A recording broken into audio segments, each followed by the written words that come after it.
Universidad Distrital Francisco José de Caldas. Facultad de Ciencias y Educación.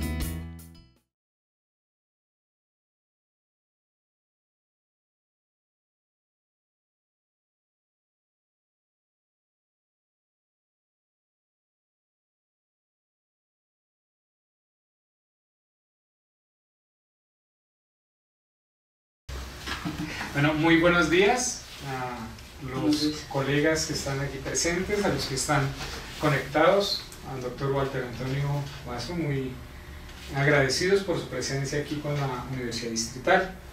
El doctor Walter Antonio es ingeniero mecánico, tiene maestría en ingeniería y es doctor en educación en el tema de educación tecnológica, que es el objeto central de este conversatorio. Es profesor del Departamento de Ingeniería Mecánica en la Universidad Federal de Santa Catarina, en Brasil. Es investigador en el posgrado de Educación Científica y Tecnológica de la misma universidad, en Florianópolis, en el suroccidente de Brasil, en unas hermosas playas que algún día... Sí, 42. Vale la pena conocer. Y pues ha trabajado fuertemente en el área de CTS y con muchos libros, con muchas publicaciones. Hoy nos va a compartir una mirada un poco más amplia de las últimas reflexiones que ha hecho, que según nos ha contado previamente, tiene que ver con algunas reflexiones que, si se quiere, amplían los límites de ese enfoque ciencia, tecnología y sociedad. Profesor Walter, bienvenido, muchas gracias nuevamente por estar con nosotros. Vamos a proceder de la siguiente manera. Primero él va a hacernos una presentación no muy extensa, que va a ser como el elemento introductorio y de apertura a una charla que esperamos tener tanto los que están conectados como quienes estamos aquí. Doctor Walter, tienes la palabra y de nuevo bienvenido a nuestra universidad. Bueno, muchas gracias. Voy a intentar hablar en portuñol, pero yo pensaba hablar en portugués, pero despacito más voy a mezclar algunas cosas y por favor, cuando no entiendo, pueden hacer un señal que yo intento hacer un poco más claro. Estábamos hablando anteriormente que es una dificultad mismo en América del Sur, porque nosotros brasileños cuando llegamos en Colombia, Argentina, Ecuador, sea donde sea, nós intentamos hablar en español.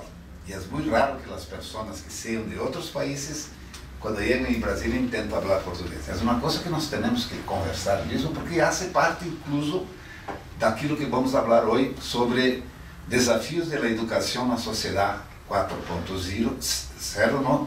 Uma nova equação civilizatória. Eu não sei se é civilizatória ou civilizadora, eu sei o que sei, mas dá para entender, né? Até coisas. Bueno, eu pertenço à Universidade Federal de Santa Catarina, como já falou Antônio, e na Universidade Federal de Santa Catarina nós temos um grupo chamado NEPET, como estão vendo aí, que é um grupo que nós chamamos de Núcleo em Educação e Pesquisa em Educação Tecnológica, Núcleo de Estudos e Pesquisa em Educação Tecnológica, onde hacemos quase que sempre reuniões como essa para falar um pouco sobre o que fazer hoje com a educação tecnológica. Será que temos que trabalhar a tecnologia ou entender a tecnologia numa civilização que hoje é completamente tecnológica? Não há possibilidade de termos hoje uma educação que não hable em tecnologia. É quase como alfabetizar as pessoas. Quem não sabe de tecnologia vai ter muitos problemas em la civilização contemporânea. É disso que vou tentar falar muito pouquinho para depois, então, fazermos uma charla um pouco mais suelta para podermos entender do que estamos tratando agora. E que tem a raiz de todo isso no que chamamos de ciência, tecnologia e sociedade, o tal de CTS, né, que falaremos então por que estamos expandindo, porque nosso grupo está expandindo um pouco esta charla, esta conversa, esta discussão para uma nova equação civilizatória. Por favor, pode... Bueno, sí, está aparecendo o nome, pero esta nossa charla tem como fundamentação alguns livros que nosso grupo tem proposto desde 2016, 2014, como por exemplo, o primeiro conversando sobre educação tecnológica, segunda edição, que está indo agora para a sua terceira edição, e o outro que também é Educação Tecnológica, Enfoques para a Enseñança de Engenharia. Todos esses livros são editados pela editora da Universidade Federal de Santa Catarina e têm informações mais acentuadas depois no site do NEPET, que vamos deixar disponível para todos, não? Por favor. E também seguimos com mais alguns livros, que são esses dois, permisso, são esses dois que tenho acá, né? E que vai se quedar com este grupo aqui da universidade para que podamos depois tratar de discutir mais algumas coisas, incluso este último de Técnica de Humano, está agora em sua terceira edição e que está passando já para a sua quarta edição, porque é um tema que as pessoas estão se preocupando um pouco mais. E eu me quedo muito feliz de poder trazer para vocês, fazer uma leitura e depois travar uma discussão entre nós outros aqui, ou seja, no Brasil, ou seja, onde seja, né? Por favor, pode.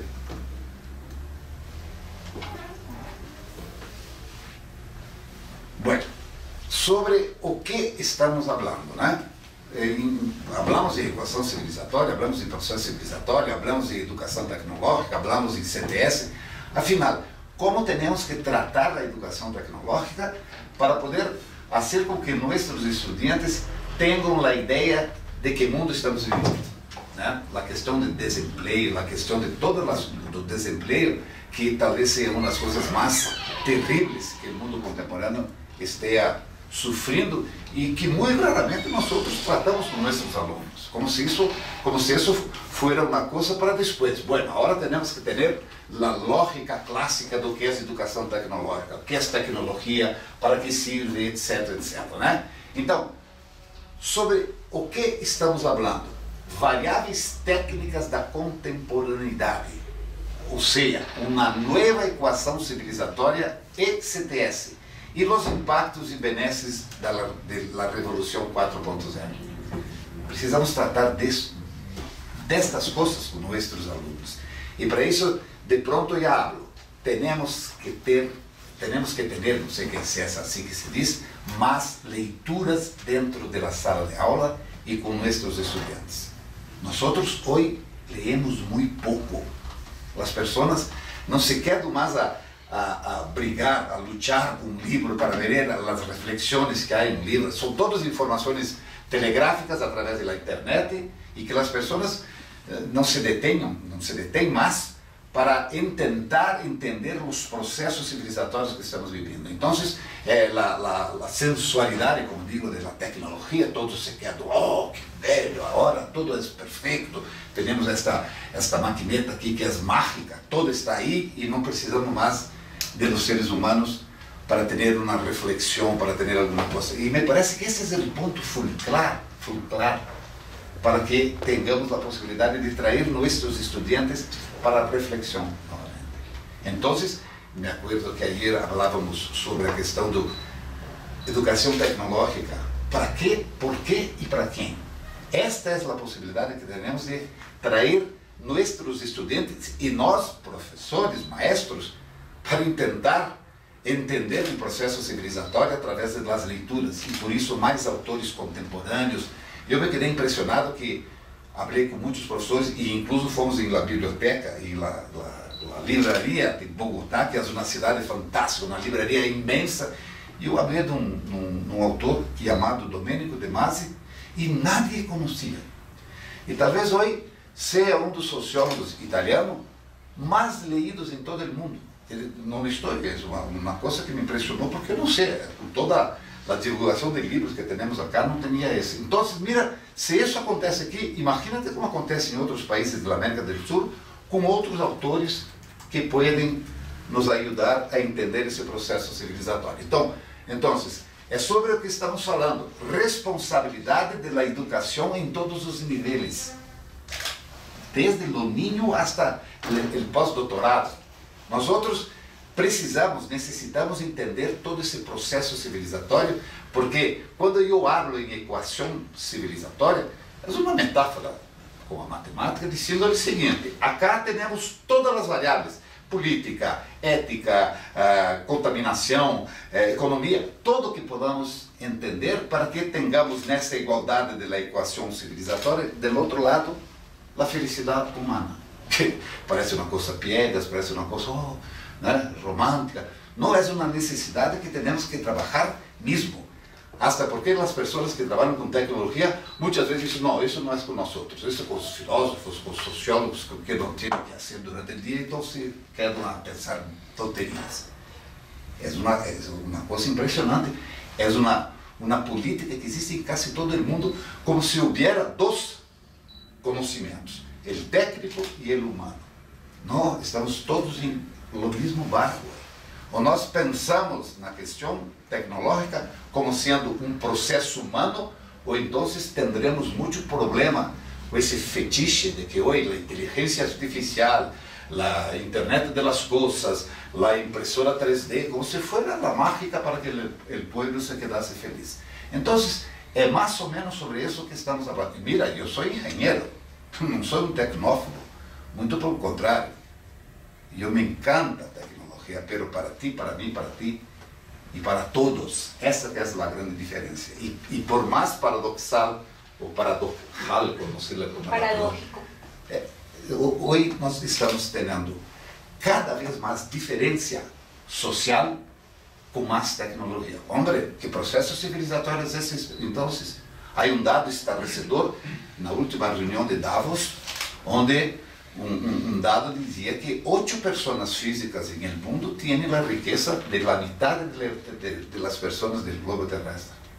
Hombre, se isso é um processo civilizatório que pode dar certo, me parece uma loucura. E o que é mais importante nessa nossa charla é que a velocidade com que vai acontecendo essas coisas é cada vez maior.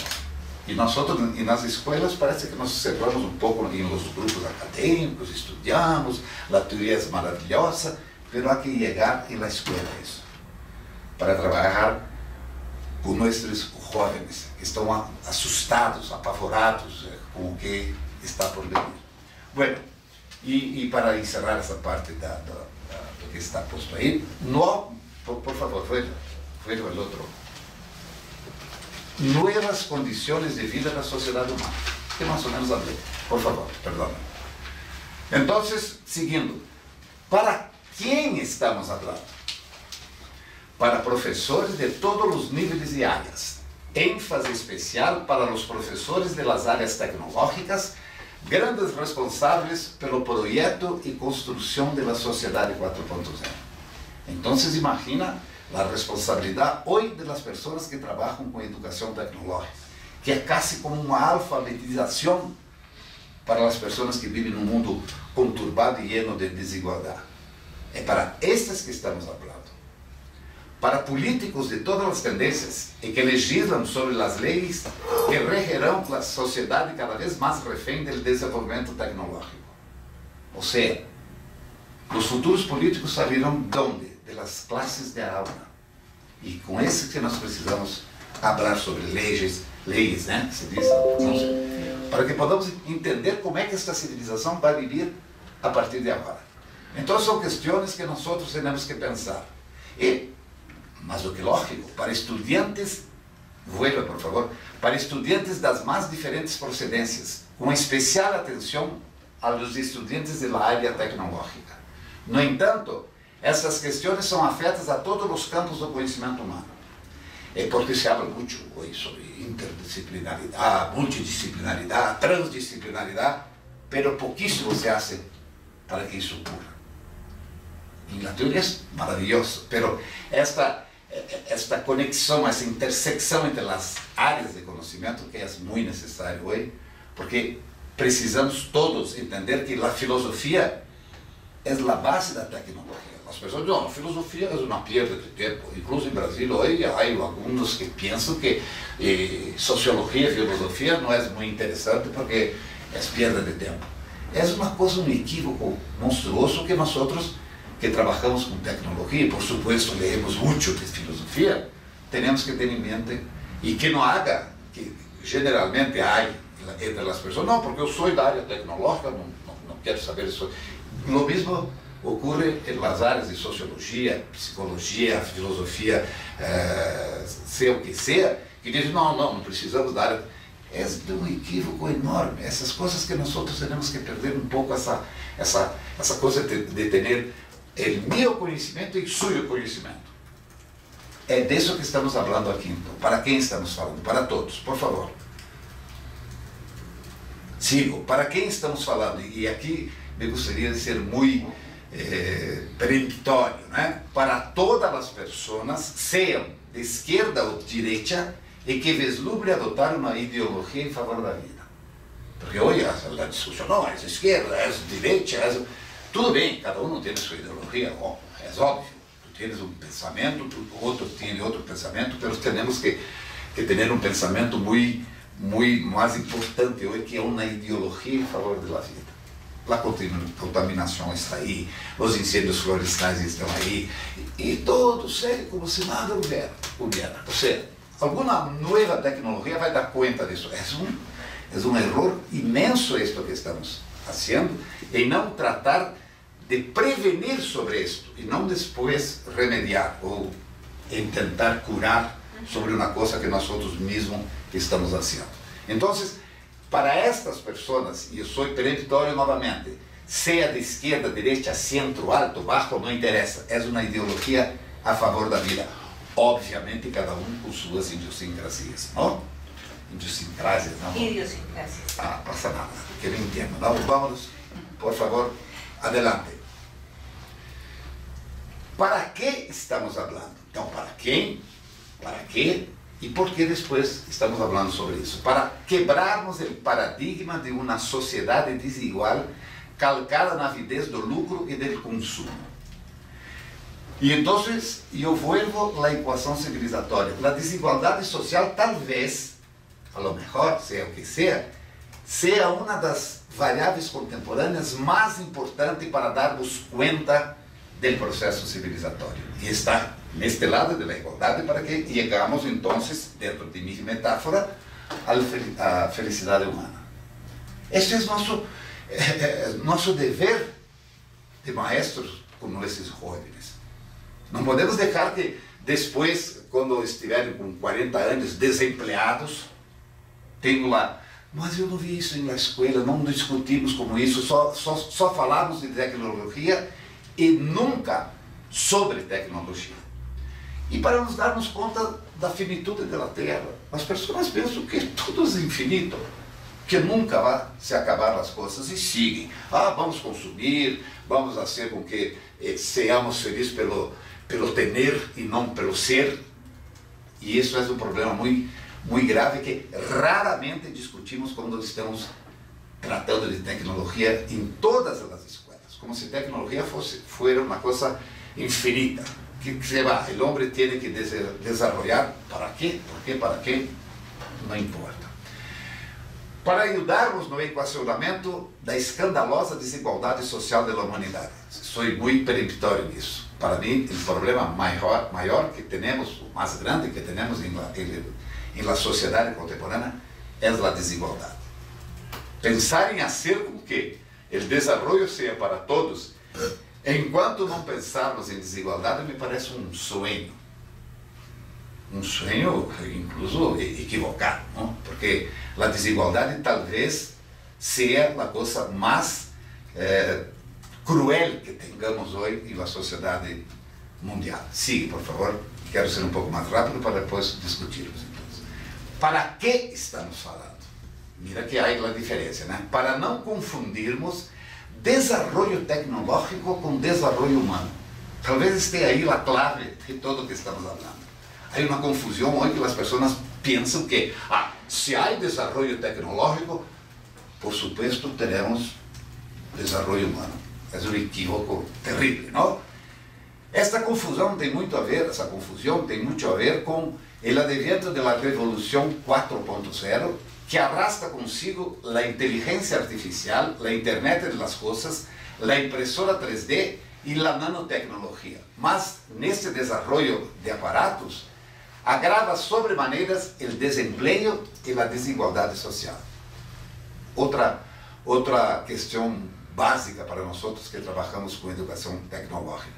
E podem crer que se começarmos a ler sobre outros campos de conhecimento, como a filosofia, tecnologia, sociologia, ou seja o que seja, tendremos mais matéria-prima, matéria para podermos trabalhar na questão da educação tecnológica. Só com a tecnologia, pela tecnologia, não estamos fazendo uma educação eficiente. Penso eu, pelo menos. Por favor. Bueno, hablé de muitas coisas e sigue. E assim o que? Que atitudes temos que tomar? Bueno, isto é óbvio.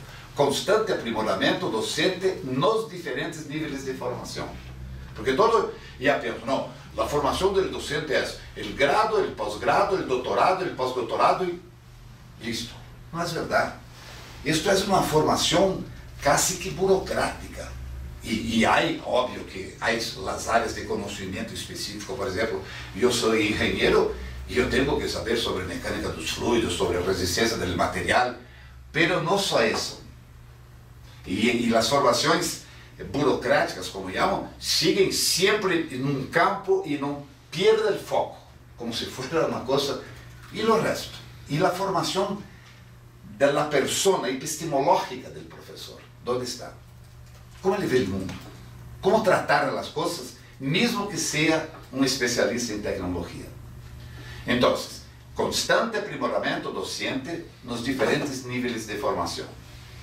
E aí vem uma coisa que me parece a mais importante de todas para mim, mesmo adelante de los cursos formais. Incentivo à leitura crítica de diferentes pensadores com foco nos conhecimentos e situações concretas da sociedade contemporânea. Sem leitura, nadie aprende. Por supuesto que não. Em qualquer área de conhecimento. E quantas mais áreas de conhecimentos tu involucras suas leituras, muito mais massa encefálica terá para trabalhar do que estamos falando, educação tecnológica. A leitura, indubitavelmente, e vou falar um pouco mais para frente, hasta para que podamos conhecer alguns autores contemporâneos, porque muitas vezes nos baseamos simplesmente nas questões escolásticas clássicas, não que isso não seja necessário e indispensável, mas temos que abrir um pouco. Nós vivimos numa civilização que hoje é diferente de ayer, e necessitamos estar constantemente refletindo sobre o que fazer para melhorar o processo civilizatório. Por favor.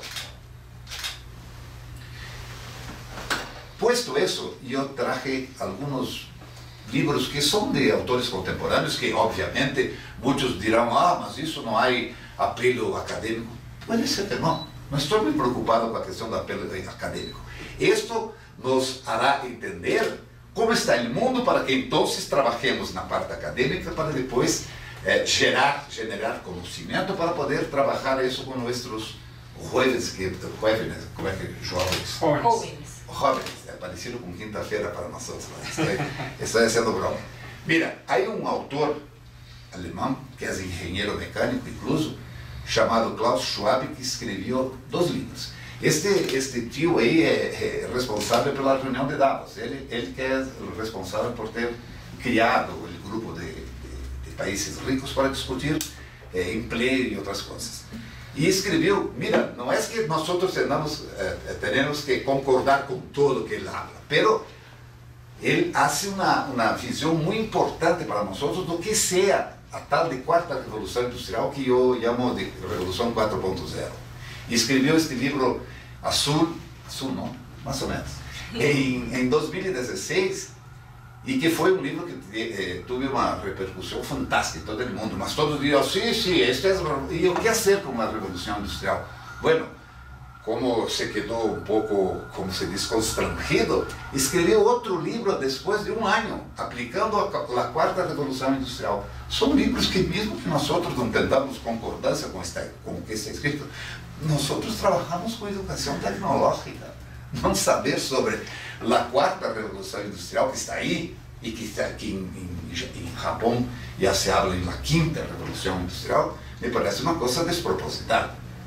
Tendremos que saber o que acontece no mundo. E então, quando eu digo que sem leitura nadie aprende, me parece que nosotros, profesores principalmente, tenemos que entender lo que está aconteciendo en el mundo, porque qué lógica teníamos de trabajar educación tecnológica sin saber lo que la tecnología está produciendo en el mundo contemporáneo. Por favor, esse autor, entonces, eu recomendo muito. Este é outro autor fantástico, que é um historiador israelense, Yuval Noah Harari, que escreveu em 3 anos 3 livros absolutamente indispensáveis para que entendamos que processos civilizatórios, mira, és um historiador, não há muito com o que fazer com a educação tecnológica, o historiador não conhece a tecnologia, leio e depois me abre. Impressionante a lógica. Este livro, Uma Breve História da Humanidade Sapiens, é fantástico. Este outro que escreveu um ano depois são todos livros de 400, 500 páginas. Imagina as pessoas hoje, quando têm um artículo de 6 páginas, de hombre, não é verdade? E essa é uma loucura que nós outros professores, incluso, não chamamos nossos alunos para dizer ou lê ou não aprendem. Pero porque nós outros hacemos muito pouquito isso também.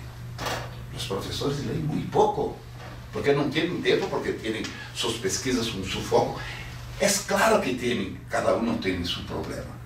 Pero isso aí, essas leituras, farão com que esses problemas se quedem mais claros. Eu vou saber mais matemática, mais mecânica dos fluidos, sei o que seja, na hora que eu entendo todas as variáveis contemporâneas. E para isso eu preciso ler. Então, esse autor me parece um autor bastante importante, e estes livros se encontram em qualquer livraria, inclusive em aeroportos e outras coisas. Então, não dá para dizer, não conosco, não sei. Há que conhecer, porque eu estou falando de alguns dos autores. Há muitos que têm uma contribuição fantástica para nossa educação tecnológica e nós outros raramente nos damos conta de que temos que ler. Bueno, passa, por favor. Mas um autor impressionantemente importante. Mira o nome do livro. Para onde nos leva a tecnologia? Um professor de educação tecnológica que não se interessa, pode ser que não conozca, mas que não se interessa por um livro com este nome, pode ser uma porcaria. Não sei como se diz porcaria, que é uma coisa ruim. Pero eu tenho que ler para poder ter um juízo de valor sobre o que estou lendo. Bueno, este livro é fantástico, pero há muitas coisas que eu não concordo, que eu não estou de acordo. Pero a leitura serve para isso, para que eu pueda construir conhecimento através das coisas que incluso eu não concordo, que eu não tenho concordância com o autor, né? E este autor, Kevin Kelly, não é um acadêmico, é se não estou enganado, é um fotógrafo. E há outro livro dele chamado Inevitável. Todos livros de 2015 para cá, não? Esse Inevitável, onde coloca 12 questões tecnológicas que vão abalar o mundo contemporâneo. Se eu sou um educador em educação tecnológica e não conosco, nós estamos ensinando o que para nossos alunos? Estou perguntando, não sei, se subiera estava rico, não? Bueno, sigue, por favor. Bom, Eduardo Galeano, eu creio que não precisa nem falar, não? Eu creio que seja para mim, um dos maiores autores do mundo. Era, não? Parece que as pessoas buenas se vão mais temprano, não? Se morreu com 72 anos, acho que foi 2015, se não me engano. Eu conheci Galeano, tive o prazer de conhecer Galeano, e hablo sobre esse livro com muito carinho. Hein? Eduardo Galeano, de Pernas pro Ar, o mundo ao avesso, né? Que eu estou lendo aqui, já estou me quedando cego quase, pero creio que vocês conhecem, não? Se não conhecem, vão conhecer, porque talvez seja um dos autores que faz uma radiografia da América Latina com mais claridade. É uma coisa impressionante como tem uma visão, uma leitura do mundo fantástica, né? E outro, novamente, Yuval Noah Harari, que escreveu agora, há 2 anos ou 1 ano, 21 lições para o século XXI, para o siglo, não? Imagínate que loucura.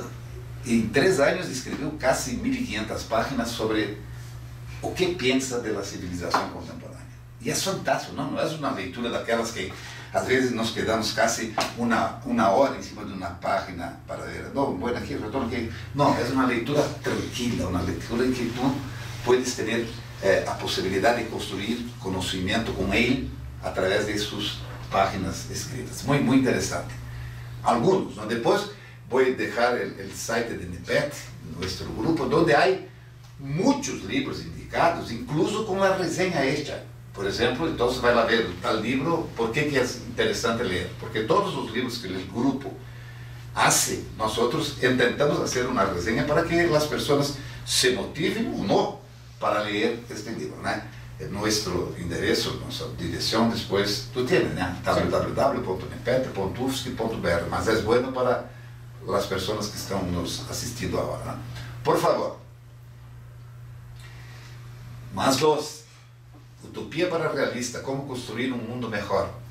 Este autor, Rutger Bregman, é um holandês. Este livro é de 2018 ou 2017, não importa também, é uma diferença muito pequena. É um livro fantástico, onde o autor habla sobre a questão da desigualdade para que a população mundial tenha alguma possibilidade de diminuir essa desigualdade que está acentuada em todo o mundo, não? É outro livro fantástico, novo, e que pode nos ajudar a entender a educação tecnológica com essa possibilidade de diminuir a desigualdade, não? Outro livro, Abundância, o futuro é melhor do que você imagina. Este é um livro mais ufanista, são 2 autores que dizem que o mundo só tende a melhorar. Que bem, tomara, ojalá. Pero eu não concordo com quase nada que está escrito em ele. Bueno, não preciso concordar com o livro. Eu preciso ler para ver como que eu posso construir outra coisa que pueda, incluso, ser melhor que a dele, não? E essa é uma coisa muito importante para nós outros professores, que generalmente pensamos, vou escrever um artigo, porque então isso pode fazer com que eu cresça, eu suba em minha carreira, e pouco se escreve de livros, principalmente em América Latina. Hombre, nosso continente se sente sempre muito oprimido, porque nós estamos sempre dependendo dos Estados Unidos, Europa, etc, etc. Precisamos começar a entrar, a pensar numa civilização que não está como a Europa e como os Estados Unidos, mas que tem uma possibilidade muito grande de fazer com que essas coisas sejam um pouco diferentes, né? Então, mais 2 livros que eu recomendaria, por favor. E aí, então, esse é o autor que eu falei, Domênico de Masi. E este livro, Uma Simples Revolução, eu terminei de ler, porque eu saí de Florianópolis há 4 dias e terminei de ler hoje pela manhã. É um livro absolutamente indispensável para tudo isso que estamos falando. Está falando, são pequenos tópicos, ou seja, pequenas resenhas, 3 páginas, onde habla sobre as variáveis contemporâneas, desemprego, internet, inteligência artificial, pero solamente chamando a atenção de los problemas que nós temos que discutir com as pessoas que estão hoje estudando tecnologia principalmente. É um livro imperdível. Domênico de Masi é um sociólogo italiano, tem uma repercussão fantástica em todo o mundo. Em Brasil há muitos livros dele. Eu não sei o que passou com a Colômbia, que ele não é verdade, não é uma questão de Colômbia. Como podes me falar de um livro que aqui é fantástico e eu não conosco? E é disso sobre essas coisas que estou falando. Nós em América Latina, América do Sul principalmente, temos que ter mais contato, mais... os problemas são quase todos iguais. Impressionante, eu falo com as pessoas aqui em Colômbia, não é muito diferente do Brasil. Claro que há algumas situações diferentes por causa de épocas diferentes, por exemplo, governos e outras coisas que cambiam, não? Bueno, não sei. Outro livro dele, também escrito há pouco tempo, mira o título, El mundo todavía es joven. E é um senhor de 82 anos, poderia dizer, nossa, que catástrofe, está tudo terrível.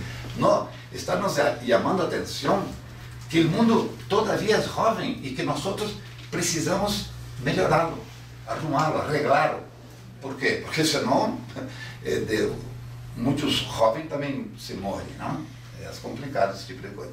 Então, estes livros eu indico, por causa que nossa charla aqui é muito pequena, porque temos 100, 200 livros para podermos entender o que é educação tecnológica. E a educação tecnológica não passa solamente por entender tecnologia, e muito mais sobre a tecnologia. Não me interessa saber como funciona uma TV, muito mais o que a TV interfere no comportamento das pessoas. Dizem, não, isso não é atividade nossa. Sim que é. Se estamos trabalhando tecnologia, e a tecnologia hoje é o motor da civilização, essas variáveis nós outros precisamos conhecer. Por favor, estou quase cerrando aqui. Bueno, alguns livros, depois podemos falar muito mais sobre isso, né? Atitudes a serem tomadas, políticas públicas consistentes que permitam estabelecer um ensino reflexivo e aprofundado para todas as classes sociais. E para mim isso depende muito do professor, da epistemologia do professor. Independentemente dos programas de enseñança, nós outros temos a nossa epistemologia. E podemos fazer algo paralelo a isso. Hacer com que as pessoas vuelvan a reflexionar. Esto é fundamental, porque passar as coisas de informações estão llenos, pero de reflexões vazios. E nós também, não só nossos alunos, não? Processos interdisciplinares efetivos que possibilitem o conhecimento do mundo em que vivimos na relação indissociável entre a sociedade e sua produção cultural e tecnológica. Isto é educação tecnológica, é um processo interdisciplinar. Por favor, vou apurar um pouco. Sigo com atitudes a serem tomadas. Alfabetizar científica e tecnologicamente todas as pessoas. É quase que impossível que tenhamos uma civilização igual se as pessoas não são alfabetizadas tecnologicamente, porque a tecnologia é o motor da civilização. É uma obrigação que nós outros, professores de educação tecnológica, hagamos isso. Bueno, generar. E disponibilizar constantemente conhecimentos sobre as variáveis contemporâneas que influenciam o comportamento do processo civilizatório atual. Como é que nós vamos estar sempre sabendo o que é a variação das variáveis contemporâneas? Lendo. Não há outra forma. Assistindo televisão, mirando na internet. Claro que é bueno. Ninguém vai ter só informações do Google, outras coisas. A superficialidade faz com que as pessoas não reflexionem. Isso é muito complicado, principalmente em qualquer sistema de enseñança. Modificar a concepção curricular cerrada para permitir uma educação mais criativa e libertadora. Nossos currículos são muito cerrados, porque tem que fazer isso, tem 48 horas e meia para ter esta quantidade de conteúdos e por aí vai. São essas coisas que temos que pensar com um pouco mais de profundidade. Por favor. E, finalmente, enfatizar a importância dos professores compreenderem o processo civilizatório contemporâneo que arrasta consigo a nova equação civilizatória, a Revolução 4.0 e todas as variáveis contemporâneas desse processo. Estabelecer prioridade efetiva e estudos fortemente calcados nas questões contemporâneas, técnicas e humanas, em todas as áreas do conhecimento. Por favor, vou acelerar um pouco, não? E, finalmente, ter como premissa que as novas variáveis do mundo real, fortemente calcadas no desenvolvimento tecnológico, não podem nos acantonar amedrontados como humanos nesse alucinante processo civilizatório. Essa é uma questão básica. Nós outros estamos falando, não, mas a tecnologia é inexorável. Sim que é. pero nosotros somos los productores de tecnología. La tecnología es un proceso humano. Y entonces comenzamos a nos apavorar con la tal de inteligencia artificial, que las personas comienzan a se quedar completamente dependientes de la tecnología. Eso que nosotros tenemos. No estoy acá diciendo que no soy un apasionado por la tecnología. Sí soy ingeniero, me gusta mucho de la tecnología. Repito, para ti, para mí, para usted y para todas las personas que habitan el planeta Tierra. Esta es la función de un educador. Por favor. Más. Y entonces hay allí algunas variables contemporáneas que elegí para tratar de eso, donde lo que interesa es nuestro volumen de control llamado tierra. Entonces, la desigualdad social, la cuestión energética. Hombre, ¿ya parado para pensar o qué es la cuestión energética, el petróleo? Bueno, no tenemos tiempo ahora para eso. La movilidad humana, que la más importante es la movilidad urbana también, pero la movilidad humana no sentido de que con la globalización los procesos migratorios están prohibidos, o sea, puede entrar en su país productos, dinero, informaciones, pero personas no. ¿Qué tierra es esta que de repente o pensamos, aquí no, en América del Sur tenemos el problema de la Venezuela, ahora que me gustaría de no entrar en el contenido del asunto, pero ¿o qué ocurre en Europa hoy? El proceso migratorio de la parte de la África, como si los africanos deberían estar diciendo, oh, qué bien, cómo está bien la Europa, qué bien ver todos muy felices con tecnología, y nosotros acá, hombre, este es un proceso terrible, esta es una variable absolutamente actual y que tenemos que traer para discutir con nuestros alumnos, porque eso es una variable que depende mucho de la cuestión tecnológica también, por más contradictorio que pueda parecer. Y só para continuar aquí, la persona que está trabajando con educación tecnológica tiene que conocer tecnología también. La tecnología dentro do aparato. Porque es muy fácil decir, tudo. Tecnología es fantástica, pero para todos, ¿no? Sigo, la ideología de vida, la contaminación ambiental, la desigualdad, algunas variables que yo elegí para que podamos, a partir de ahora, entonces,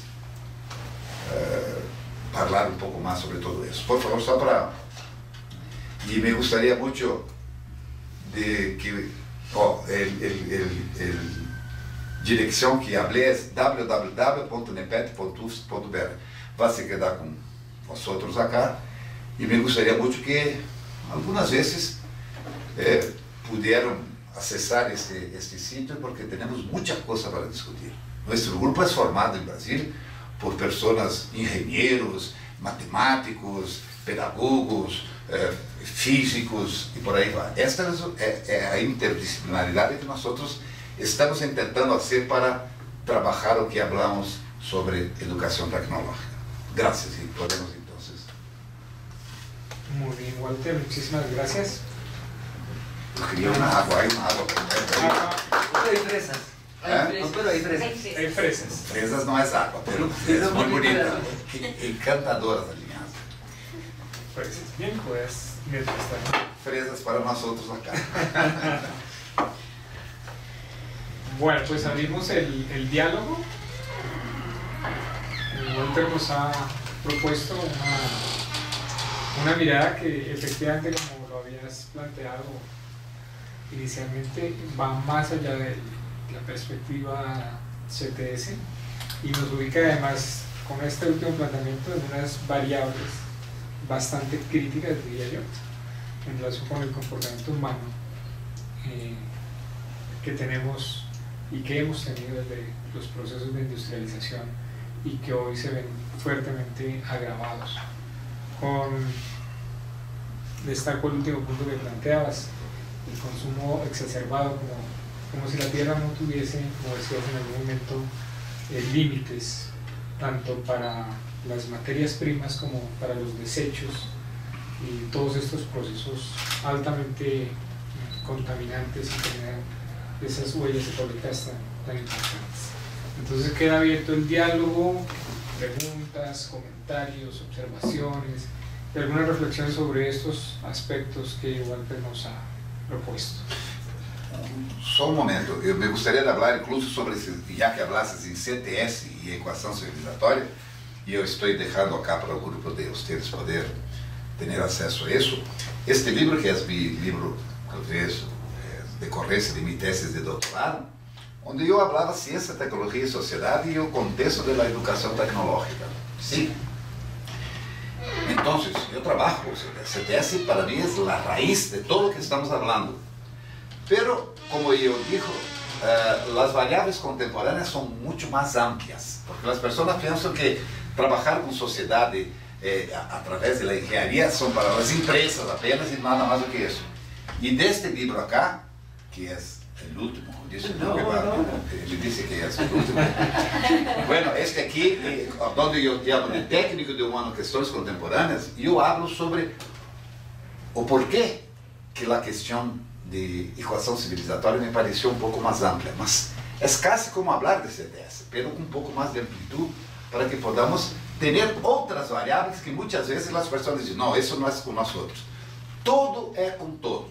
Ou seja, o professor de psicologia, de pedagogia, sociologia, também tem que saber a parte tecnológica para poder alfabetizar as pessoas em tecnologia hoje em dia. Então, esse é um regalo aqui para o grupo e mais outro que tem lá, que daí podem distribuir para podermos discutir um pouco mais sobre isso, não? Sí. Perdão, aí, só para... Muchas gracias, Walter. Los libros quedan en la biblioteca de nuestro programa, pueden ser consultados. Entonces, pues abrimos el conversatorio, las preguntas o comentarios que hay. Entonces, profesora Ruth. Yo tengo una pregunta, profesor Walter. Generalmente en todos los procesos mirados desde la tecnología, la alfabetización tecnológica ha estado siempre orientada hacia unos elementos básicos en donde se desarrollan ciertas competencias que están muy relacionadas con los procesos de manejo de la tecnología, si se quisiera de esa manera. Poco acerca de un proceso reflexivo en torno al uso de esa tecnología. Dentro de esta perspectiva que usted nos presenta hoy, una perspectiva de civilizatoria o de civilización, lo diríamos no en portugués sino en español, ¿qué transformaciones habría que tener en cuenta para hacer esa alfabetización tecnológica? Porque indudablemente no es la misma. Tiene unas connotaciones que yo veo varían mucho. Por supuesto que sim. Há conotações muito diferentes. Por exemplo, ayer, na defesa de Sérgio, por exemplo, falávamos sobre educação para a tecnologia, sobre tecnologia e em tecnologia. Pero eu me parece que há que fazer uma mescla. É disso que estou falando. Eu preciso, por exemplo, fazer com que meu engenheiro tenha a ideia do que seja a coisa com que se vai trabalhar. Por exemplo, o engenheiro mecânico vai trabalhar com transferência de calor, por exemplo, não? Aonde tem que projetar um trocador de calor. Por supuesto que tem que saber isso para fazer esse trocador de calor, mas ao mesmo tempo tem que saber o que esse trocador de calor vai influenciar na sociedade que vai utilizar esse trocador de calor. O que vai acontecer, por exemplo, ao pôr um trocador de calor perto de um rio, com o calor produzido em água, onde tem peixe e outras coisas. É disso que estou falando, que nós temos que ter uma visão generalista de todo. Não se pode simplesmente, não, eu sou engenheiro, trabalho com transferência de calor e nada mais é comigo. Isto é como, não é verdade. Hasta um tempo sim, mas hoje está todo involucrado. Não há mais, é disso que, por exemplo, estou falando sobre o livro de Kelly, Para onde nos leva a tecnologia. Eu tenho que saber de filosofia, eu tenho que saber de vida, eu tenho que saber de biologia, eu tenho que saber de contaminação para projetar, por exemplo, os aparatos eminentemente tecnológicos, como por exemplo um coche. Um coche não são só motor de combustão, a aerodinâmica e outras coisas. O que representa uma sociedade que está parada, apesar de toda a possibilidade de ter o coche. E são essas coisas que, por mais que nós outros tengamos a ideia de, não, eu sou professor de matemática, não tenho nada a ver com isso. Não, por supuesto que sim. Aliás, todos os aparatos de informática, ou seja, tudo que nós usamos hoje, são movidos por algoritmos matemáticos. E esses algoritmos matemáticos são hechos por pessoas, e as pessoas têm seu valor, seus valores, não?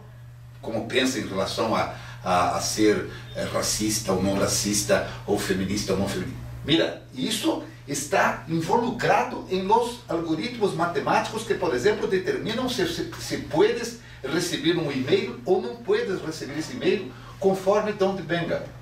No es neutral. El algoritmo no es neutral. Por supuesto que no, nada es neutral. Incluso la cosa, perdón, de decir que la ciencia es neutral, es canónica, hay ciencia hoy sin dinero, no hay. Nosotros mismos que estamos en las academias y otras cosas, y es financiación de aquí, de allí, por ahí va. Entonces, es de eso que estoy hablando, no es una cosa. Y entonces viene la pregunta, ¿y cómo hacer una formación de un profesor para que pueda atender a todo eso? Leitura, mucha leitura. Porque nós temos que conhecer o mundo não só do ponto de vista do técnico, mas muito mais do ponto de vista do humano. E por isso que todos esses livros contemporâneos que estão por aí, incluso esses poucos que eu falei, têm que ser conhecidos para ver o que está acontecendo nessa sociedade alucinada que nós outros temos hoje. É uma sociedade confusa.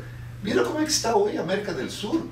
O problema político em todos os lados. Isso tem a ver com a questão tecnológica, com o poder, com a questão energética. Ou tu pensas, por exemplo, que há um problema com Venezuela, com o Iraque, ou seja o que seja, porque estão pensando em la democracia. É o petróleo que está abaixo do suelo. E são essas coisas todas que nós temos que ter ideia do que seja. Essa é a equação civilizatória. Nós outros, muitos homens, eu não quero saber disso, eu tenho meu problema aqui para com minhas classes e, claro, sim, cada um tem a sua.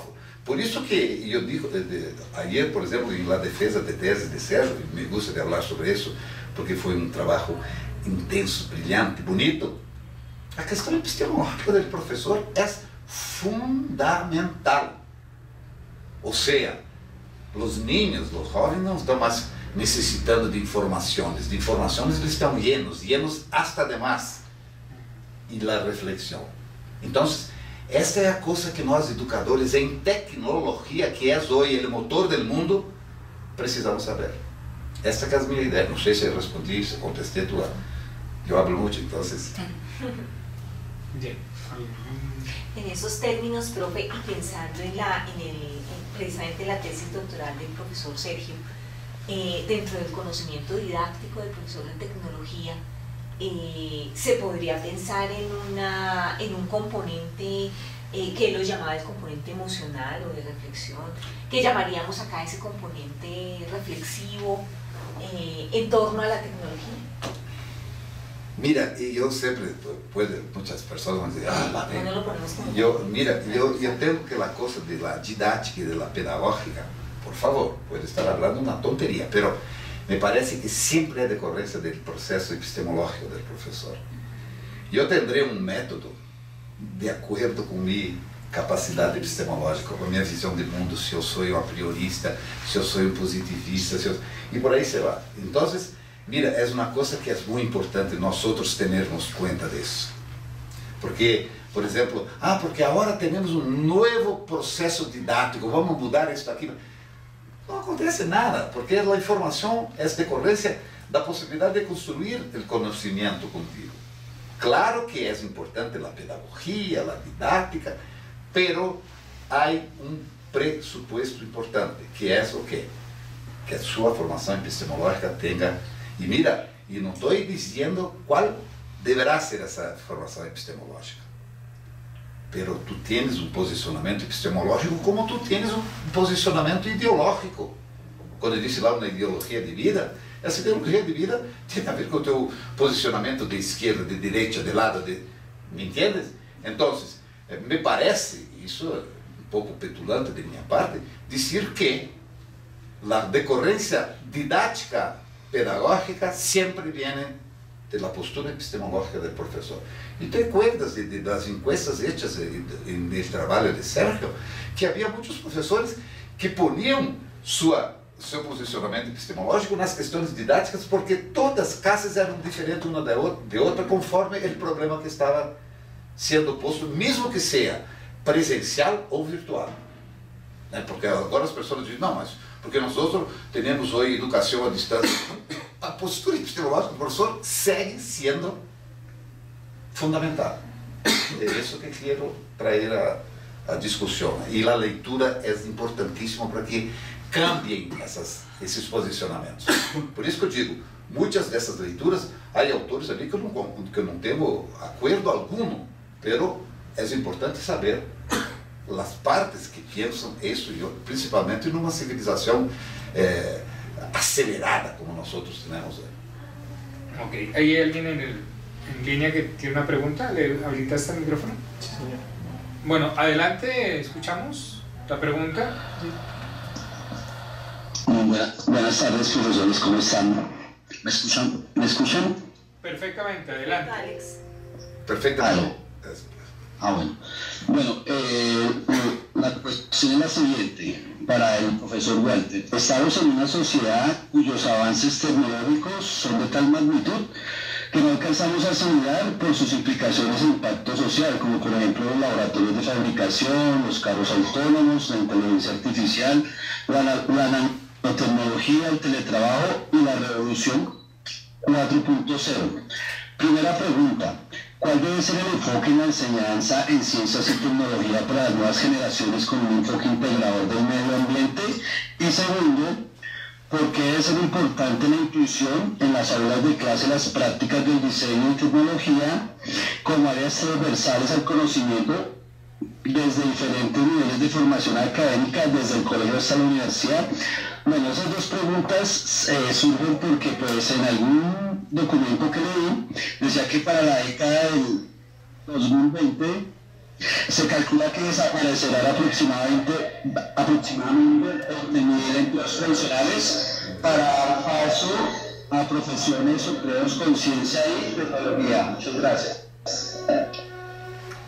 Mira, a primeira parte da pergunta eu entendi bem, depois não sei se é o sonido e eu tenho um pouco de dificuldade de entender, não sei se alguém pode me, ao final da pergunta que... Foi um pouco confusa também el pergunta, mas avança sobre a Bueno, mira, quando estou falando em variáveis contemporâneas e tu hablasses, por exemplo, na contaminação ambiental, é óbvio, ululante, que a contaminação ambiental é uma das variáveis mais importantes do mundo. É decorrência de outra. Por exemplo, o que está acontecendo em Brasil hoje com o problema da Amazônia. É óbvio que, por exemplo, a tecnologia também está influenciando nessas questões. Todo está involucrado. Então, quando estou falando em fazer uma educação tecnológica com esta postura, com esses avanços, se é tratar de todos esses problemas, e por isso que eu chamo hoje de equação civilizatória, onde estas variáveis, como por exemplo, foi contaminação que falou, né? Sim. Não só contaminação, a possibilidade mesmo da produção de alimentos, porque a lógica que existe, por exemplo, em Brasil hoje, é que tem que destruir com a floresta para que pueda se plantar soja ou seja o que for. E principalmente estou falando acá de Colômbia, Brasil, Uruguai, Argentina, onde nós vivimos quase que exclusivamente de commodities. Vai chegar um tempo que nós temos que ter uma tecnologia própria para nós. Não precisa ser uma tecnologia de punta. Ah, não, temos que acompanhar o que acontece nos Estados Unidos. Homem, em Brasil nós hoje temos problemas com doenças, né, enfermidade como esquistossomose, e estamos pensando em tecnologia de punta, como por exemplo celulares mais sofisticados. Não é disso que nós estamos precisando hoje. Pero como nós na qualidade de seres humanos, temos uma empáfia, não sei se essa palavra existe aqui, empáfia, empáfia é uma vaidade, também não? Não. Então estamos mal. Como un afán, un deseo. Não é um desejo. Bueno, ou seja, nós Un principio, un propósito. não, é de ser petulante, de ser, não, nós humanos somos... Ah, una deidad. Não o quê? No. ¿Deidad? No, no, no. No. No. Bueno, sea o que sea, o que eu quero te dizer é o seguinte, nós temos muita Soberbia. Ego. Soberbia, Sí, sí. soberbia, mais ou somos menos. pretenciosos. Ou seja, pretencioso, talvez. Nós temos uma pretensão de que a tecnologia, nós somos o único animal que existe na Terra que pode desenvolver tecnologia, portanto não vamos abrir mão disso. Enquanto as pessoas se morrem de hambre, porque não têm tecnologia própria para fazer com que a comida seja mais possível aqui na América do Sul. Eu hablo da América do Sul porque eu vivo acá, mas nós temos uma dependência que é uma coisa louca, porque nós pensamos que tecnologia é só tecnologia e não tecnologias próprias para as pessoas que vivem em contextos diferentes. Entende? Não me interessa ter hoje um coche que ande sozinho, que tenha toda a autonomia da inteligência artificial, enquanto o nosso tráfego em São Paulo, em Bogotá, é uma catástrofe. Essas coisas que estou falando quando estou falando, e daí diz, bueno, mas isso não é conosco, isso é com os políticos, isso é com os administradores. Claro que sim, mas quem serão esses administradores amanhã que não sejam as pessoas que estão trabalhando hoje também com tecnologia? É disso que estou falando. Então, nós temos que temos que tentar fazer com que nossos niños e nossos jovens tenham a possibilidade de volver a refletir para quê, por quê e para quem estamos fazendo educação tecnológica. Essa é a lógica do que estou falando. Como fazer, se souber, seria maravilhoso, mas nós estamos tentando fazer isso. Uma coisa eu tenho absoluta convicção: ler e reflexionar, porque nadie aprende, pode ser treinado a ser como na época do filme Tempos Modernos do Chaplin, né? Você quedava a apertar parafuso todo dia, não tinha a mínima ideia do que estava fazendo, pero hacía. E menos mal que naquela época pelo menos era um emprego para uma pessoa, mesmo que repetitivo. Hoje é uma máquina. E onde estão as pessoas? Haciendo o quê? Por exemplo, conheces a questão da fábrica escura? Que não há mais gente trabalhando dentro de uma fábrica. Em China e Alemanha há uma, tipo, como se fosse uma caixa negra, aonde entra a matéria-prima e sai o produto. E não há mais nadie trabalhando lá. Que bem, que maravilha! E os empregos? Há 4 ou 5 engenheiros com softwares sofisticados, fazendo com que as máquinas hagam tudo. Nem luz há dentro da fábrica. Não, que civilização fantástica. Não é? É fantástico? Sim que é. Nos deixa boquiabertos, como se diz em Brasil, não? Pero, e os empregos? É disso que estou falando, que nós temos que tratar em educação tecnológica. Por isso, não só a tecnologia, e sim sobre as repercussões da tecnologia.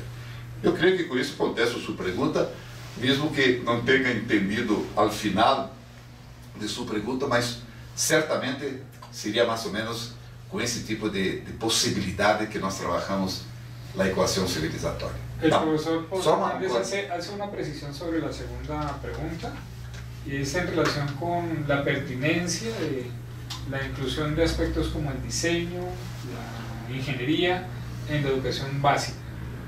¿Qué pertinencia tendría? Mira, eu creio que nós estamos hoje vivendo em la era de la criatividade.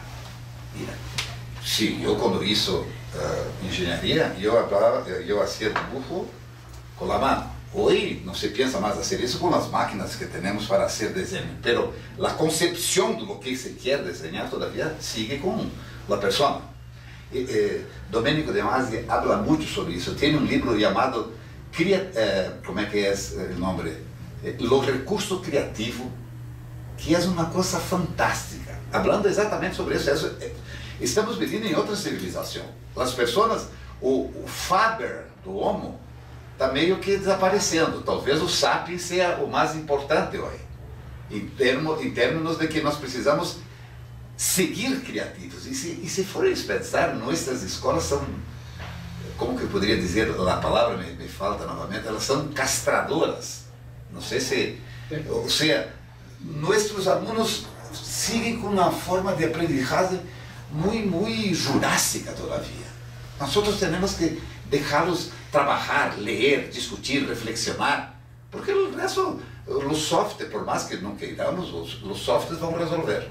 Entonces, me parece que cuando niños y até lá 15, 16 años, há que sí trabajar con dibujos, trabajar con escrita, que as pessoas não escrevem mais o tempo inteiro, porque há um problema neurológico incluso, que quando estás escrevendo, há um contato muito mais eficiente com o cérebro para reflexionar. Há um livro também chamado Gerazione Superficial, de um autor chamado Carr. Nicholas Carr. Superficiales. Então, mira, por que estou falando em reflexões? E nadie aqui está dizendo que a tecnologia é mala. Por favor, se estou falando isso, estou louco. Pero há que ter muito cuidado de que fazer com esta tecnologia que é fantástica. E por isso sigo dizendo a questão, pero com outro tipo de enfoque, o dibujo que seja uma coisa mais criativa, mais suelta, mais onde o cérebro, porque quem tem memória é o computador, nós temos cérebro, nós temos que seguir reflexionando. Essa que é a lógica de seguir com essas coisas com os jovens e os niños, ¿no? Bien, ¿quiere pedir la palabra a un asistente, Snyder? Le damos micrófono, por favor.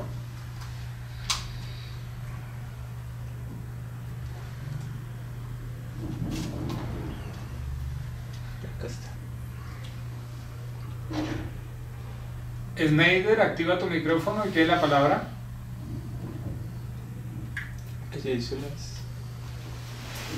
Creo que hizo las preguntas. Bueno, otra frase, ¿no? Selecciona la más relevante. Dice Snyder, hablamos de la educación tecnológica como un avance necesario y propio del desarrollo de una sociedad 4.0. Pero como todo el mundo tiene un balance, me gustaría preguntar, ¿cuáles serían los contras de una sociedad 4.0? Es su primera pregunta. Eu creio que os dois principais contras, desemprego, quer dizer, contra, e desigualdade, que um é decorrência do outro, não? E quando hablo de sociedade 4.0, não pensa que não me parece todo fantástico a questão de saúde, que nós outros vamos viver mais que vós outros. Eu não vou. Dizem que a pessoa que vai viver 200 anos nasceu há 2 anos. Há 2 segundos. Não, esse é 212. Bueno, mira, todas essas coisas são fantásticas. E eu te recomendo muito o livro de Harari, Homo Deus. A discussão é muito profundizada sobre essas questões. Então, tu tienes que ler este livro, que as respostas, não as respostas, mas as indagações sobre essas questões estão ali. É óbvio que tem muitas coisas positivas e muitas negativas. O que quero dizer é o seguinte: nós temos que ter cada vez mais tecnologia, para mim, para ti e para todos. Esta que é o grande problema. Porque algumas pessoas dizem, não, são os efeitos colaterais da tecnologia. Alguns vão se quedar malos durante toda a vida, vão morrer se morir de hambre e por aí vai. É disso que estamos falando. Ninguém está dizendo. Há outro livro importante também de Postman, chamado Tecnopólio, e que discute muito essas questões de que a tecnologia é mala para alguns e boa para outros. Mas é sobre isso que nós temos que falar. E a educação tecnológica tem que trazer este questionamento para dentro das discussões e não só mostrar como que funciona, como que se dá a tecnologia. Eu creio que... Una segunda pregunta, y empata con esto último que decías, y es, ¿cuáles serían las características o sea, cuáles serían los pilares fundamentales, dice Snyder, en la formación de alumnos, entiendo yo, de alumnos de educación básica, a través de la tecnología, con base, digamos, en esta sociedad 4.0? ¿Cuáles serían los elementos fundamentales a través de la educación tecnológica con esos niños, con esas niñas y los jóvenes? Eu creio que vai ser repetitivo, pero vou de novo ser muito incisivo. A reflexão sobre o quê? Sobre os aparatos, sobre a repercussão dos aparatos, cómo se construyen los aparatos, cómo se entienden los aparatos y cómo ellos repercuten en la sociedad. Eso es educación tecnológica. Por ejemplo, yo puedo ensinar a una persona el funcionamiento del aparato TV, la televisión, pero ¿cuál es la repercusión de una televisión en la sociedad contemporánea? La televisión, claro, el aparato que tiene la persona dentro de ese aparato, no en la caja del aparato, pero en algún sitio, diciendo quién debe ser la persona a ser elegida para ser presidente, quién debe ser la persona que va a gerir nuestra economía, quién debe... Esto que nós tenemos que discutir, porque es la televisión, este aparato tecnológico, que hace con que las personas tengan un comportamiento civilizatorio que el poder hegemónico le gusta. ¿Entiendes? Entonces son esas cosas que tenemos que discutir sí en la educación tecnológica. Pero yo no quiero que un ingeniero, por ejemplo, no sepa las disciplinas fundamentales para entender cómo se construye un aparato tecnológico. Mas al mismo tiempo yo quiero que ese ingeniero entienda o que esta ponte que construyó en un río que va a unir dos civilizaciones influenciam, por exemplo, na questão econômica, social, contaminação e outras coisas dentro desta comunidade. É disso que estou falando. Okay. E claro que é muito difícil, e alguém vai dizer, mas como eu vou ter formação para trabalhar com esses e com outros? Además es muy costoso que un profesor pueda lograr con los estudiantes esa, digamos, multivisión de la tecnología. Tal vez puede ser el resultado de, digamos, de la formación básica, pero no es esperar que un profesor pueda enseñar cosas de tecnología, cosas de, digamos, de CTS, porque o el tiempo no alcanza o las habilidades son, digamos, yo digamos cuando se habla sobre el tema de la ecuación de la, yo veía la velocidad como una de las variables y la pensaba más como una aceleración, ¿sí? Y eso lleva al concepto de singularidad, sí, trabajamos por varios. Y ese concepto lleva a lo que Harari hablaba sobre obsolescencia. Y cuando hablamos de obsolescencia, y usted mezclaba el tema de la inteligencia artificial, entonces yo decía, bueno, ¿en qué medida el ser docente está en riesgo en la obsolescencia? Y eso hablaba del tema de cómo, como también lo mencionaba Harari, reinventarse es costoso cognitivamente y económicamente para un docente. Por supuesto. ¿Cierto? Y entonces cuando uno dice, si un profesor busca entender la base de lo tecnológico para poder explicarlo, pero resulta que esa base se mueve todo el tiempo y lo que aprendió es de un software o algo así para explicarlo en 4 meses o un año ya no es útil. Entonces, ¿cómo ver, por ejemplo, ese tema de que un profesor pueda, bien el tema, digamos, de lo reflexivo, ¿sí? Porque casi que esa habilidad es transversal, pero sobre qué es el reflexivo es lo que a veces yo lo veo como muy dinámico y muy acelerado en ese rol de profesor de pensar tecnología. Tú no tienes idea do que sean los alumnos de engenharia, por ejemplo. Cuando tú hablas sobre eso, se encantan, quieren el tiempo todo. Mira, nosotros tenemos que ser creativos, por ejemplo. Si yo doy aula de termodinámica, vamos a supor, ¿no? Yo puedo llegar en la sala y como se dice, y hacer con que la salud se ascienda, ¿no? ¿Por qué que eso acontece? Yo pregunto con meus alunos, numa aula de termodinámica. Então nosotros vamos, todos nosotros, alunos, yo, hasta la mina de carbón, para hacer cómo se procesa el proceso termodinámico para que tengamos luz acá. Eu não vou deixar de falar sobre entalpia, sobre pressão, sobre todo o processo que ocorre desde que se queima o carvão hasta que tengamos a luz como está aqui. Os alunos se quedam, hombre, estou vendo, de isso que estou falando. Não precisamos ser rígidos em las emendas, porque acá tenho 2 horas e 32 minutos e 42 segundos para esse conceito. Os conceitos são coisas que estão puestas y que nosotros tenemos que trabajar para que las personas tengan el entendimiento de que es para qué, para la vida de él, o que sea eso. Yo sé que tenemos dificultad, por ejemplo, es diferente.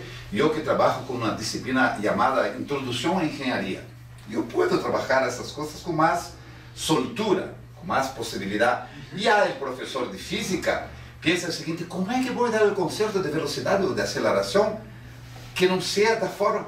Sim, pode sim, de repente sai correndo, mira o que estou fazendo acá.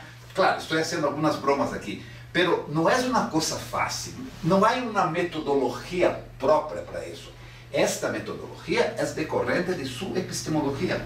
Como que tu vês o mundo? Por exemplo, tu trabalhas com informática, que é talvez o motor hoje de los processos de inteligência artificial, internet das coisas, etc. e tal. Não é muito difícil durante uma aula que seja durante o semestre trabalhar essas coisas com os alunos. Por supuesto que deves trabalhar, dar algum texto para ler, o que isso significa em sua vida, o que representa em sua formação esse tipo de situação. Essa que estávamos falando sobre a possibilidade de que todas as pessoas trabalhem com seus valores. O matemático, o informático não é diferente. E onde estarão os valores desses matemáticos e dos informáticos? Nos algoritmos matemáticos que vão reger a sociedade contemporânea. É disso que estou falando. Mas eu penso que tu tens toda a razão, porque nossa carga horária é muito... E o professor está sempre com muito trabalho, porque a escola também está errada. Há que modificar um pouco esse sistema alucinante de que temos uma certa quantidade de horas que estamos fazendo. Soy um pouco. Domênico de Masi habla de uma coisa chamada ócio criativo. Um livro fantástico. ¿Lees? Todos os inventos nascem del ócio. Sim, por supuesto. E ele num livro próprio chamado Ócio Criativo, ele diz que a coisa que o ser humano tem que fazer é o que estamos fazendo agora. Estou utilizando, inclusive, uma coisa que ele falou em uma televisão em Brasil. O que estamos fazendo agora? Trabalhando, falando, conversando, nos divertindo. Para mim, tudo. Me gusta muito de fazer isso. Isso que é o ócio criativo. E são essas questões que o ser humano tem que começar a pensar. O que queremos com a vida? Estar aqui para quê? Para estudar, me formei como engenheiro, sei como se faz a equação de Bernoulli, etc, e me morro. Me fui, e daí? Não é uma verdade? Então são essas coisas, nós temos que, por isso que quando eu hablo em equação civilizatória, este lado solo da equação é felicidade humana, os outros não me interessam. E essas equações, essas variáveis complexas, é que nós temos que entendê-las para que cheguemos nessa. Por isso que eu pongo como talvez as variáveis mais complicadas, mais tristes, mais horríveis: desigualdade, sim, e principalmente desigualdade e, mais do que tudo, desigualdade. Enquanto o ser humano não pensar nessas coisas, não creio muito em um processo civilizatório optimista para daqui a pouco. E não sou pessimista, não. Estou falando de coisas que podemos cambiar indubitavelmente com uma coisa chamada educação, que é a única possibilidade. Ok. Vale, perdona un segundo que había pedido la palabra al profesor Jaime Alejandro, que también es colega de la maestría. Jaime Alejandro, te escuchamos. Buenos días, ¿sí me escuchan, por favor? Perfectamente. ¿Me escuchan? Sí, señor. ¿Aló? Bueno, primero que nada, agradecer la presentación que ha hecho el profesor Walter. Me parece a mí que abre muchas posibilidades de trabajo y de reflexión. Profesor Walter, yo también soy ingeniero químico, que trabajé durante muchos años en una tecnología muy dura que es la ingeniería nuclear. Después me pasé a hacer literatura, hoy estudio en educación. De manera que entiendo muy bien las posibilidades y las dificultades y los retos que usted propone desde su propia experiencia. Yo trato de hacer como una recogida de los asuntos que usted ha tratado y entenderlos como los retos, porque finalmente esa era la clave de la conversación. A mí me gusta mucho hablar más de narrativas del docente, narrativas del ejercicio docente, y no tanto la epistemología del profesor, en el sentido de que en una narrativa yo logro conformar acciones cambiantes que permiten identificar digamos, los elementos que pueden ayudar, los elementos que pueden dificultar mi acción. Y esto que usted ha mencionado sobre la Revolución 4.0 me parece que permite, por lo menos en el caso mío, conformar y mejorar esa narrativa. Hay algunas cosas que usted ha mencionado, por ejemplo, este carácter de el ingeniero que reflexiona o el filósofo que comprende la tecnología. Me parece que estamos volviendo a algo que todavía creo que no se ha solucionado desde las épocas de hace 60 desde luego, que es romper el paradigma de las dos culturas. Eso creo que es un reto pedagógico muy importante que todavía no tenemos cómo hacerlo y creo que es fundamental. También la idea de articular variables, no solamente lo tecnológico, sino lo tecnológico mirado desde lo filosófico, desde lo económico, desde lo político, que me recuerda mucho las propuestas de complejidad de Morán, que puede ser también formas de entender estos retos. La idea de trabajar en todos los niveles, digamos, sin romper la linealidad que hoy tenemos para la formación, me parece que se vuelve también un reto. ¿Cómo también trabajar sin ese imperativo de la linealidad de la formación, dado que hoy hay mucha diversidad y muchas maneras de acceder desde muchos puntos a esa formación en lo tecnológico y en lo social, ¿no? Pienso también que, por lo menos desde la perspectiva que trabajo en el doctorado en la Facultad de las Ciencias Sociales, abrirnos a temas como las humanidades digitales que buscan esa integración de las dos culturas y las ideas del poshumanismo que abren a una ideología de la vida mucho más, digamos, abierta en el sentido que usted ha explicado aquí de favorecer la vida, me parece muy importante. Y finalmente, leer y escribir. Yo creo que usted ha hablado mucho de leer mucho, pero pienso que también escribir en el sentido también transmedial de la palabra. Usted nos mostró una cantidad de libros, pero seguramente la lectura pasa por muchas más fuentes y la escritura se despliega también en muchos más formatos. Creo que también habría que incluir esa variable en esa reflexión. Simplemente unos comentarios y de nuevo agradecerle mucho la exposición que nos ha regalado. Jaime Alejandro, muchas gracias. Walter, comentarios. Bueno, hablas muy deprisa, pero yo entendí y hay una cuestión muy bien colocada que me parece que es un paradigma muy complicado ese de las dos culturas.